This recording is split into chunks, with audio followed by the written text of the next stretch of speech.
The first competition of video games was people playing Asteroids and Missile Command and going for the high score and then getting onto your local arcade's high score. That's core to us, and it makes so much sense for on-chain as well, especially from a scorekeeping aspect. In order to get to play the game, you need to own the NFT. Then all scores are logged on-chain, and then from there it gets a little fun. So there's weekly leaderboards. We have an overall leaderboard with some pretty big prizes, and then once you participate, it can evolve and change the level of prizes or just what games come next, ownership, who owns that high score cartridge, and what you do with it on-chain. So there's a lot to do, and this is just the starting point of a lot more to come.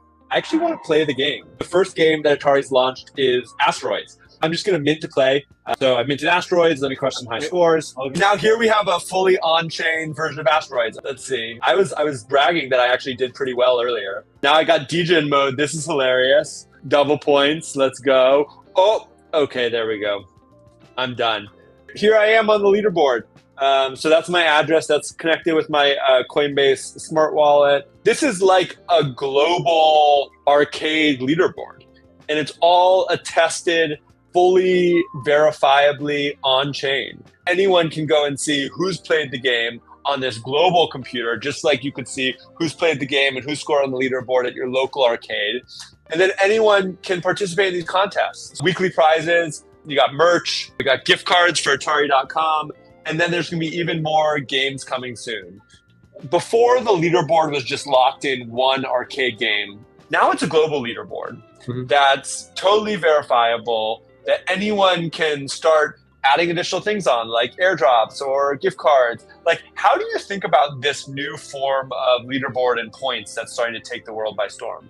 So you were saying this leaderboard, there's people here. Obviously, they have their kind of like Ethereum addresses, but then they also have usernames. Yeah. And they have profile pictures. Yeah, what you're saying is that those usernames and profile pictures, you didn't need to create an account on arcade.fun. They're actually just brought in from the existing on-chain identities. Is that right?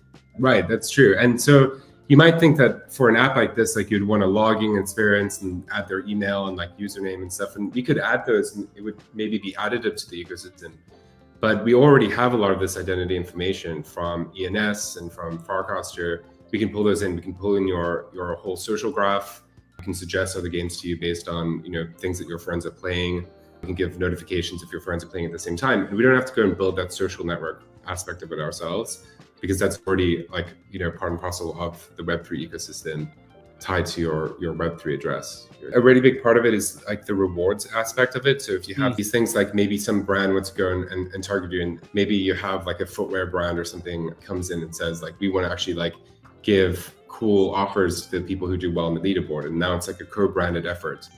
And that co-branding can happen just on-chain and can happen permissionlessly, and doesn't have to be this formal legal contract that just takes months to kind of get by. Like anybody can come and find these people and see who they are, understand what the community looks like, so demographically or from like an identity like perspective, and then see who the top players are, who really cares about this game, who's invested in the Atari ecosystem.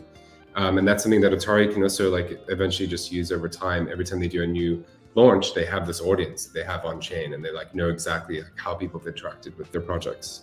It's such a good example of how this new technology, the on-chain platform, is making it easier to just build. Whether it's by making it so you don't have to have your own profiles because you can bring in the existing on-chain profile, or you don't have to build your own social graph because you can bring in the existing on-chain social graph, or making it so that you can actually do 10x more partnerships and collaborations because all the data is open and composable and like visible and usable by other people.